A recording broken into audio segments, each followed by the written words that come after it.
هندوستان د خلکو رهبر ګاندي و یو لوی غونډې ته دعوت و چې هلته خپله وینا واوروي، خو امنیتي کسانو ورته ویل چې ګاندي صاحب ستا تګ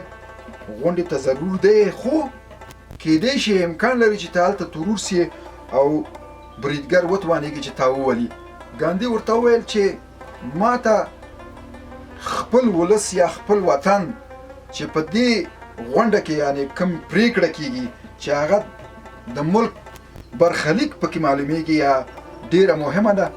زه باید پکې ګډون وکړم او ما ته مرګ غوره د دې نه دی چې زه ځان پټ کړم او د دې له ویرې چې زه مړ نه شم او د خلکو سره مې چې کومې ژمنې کړي دي هغه ته وفادار پاتې نه شم. نه، زه ځمه. بالاخره ګاندي ځي او په غونډه کې ګډون کوي چې د همغه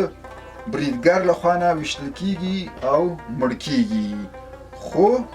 ګاندي خلکو ته یو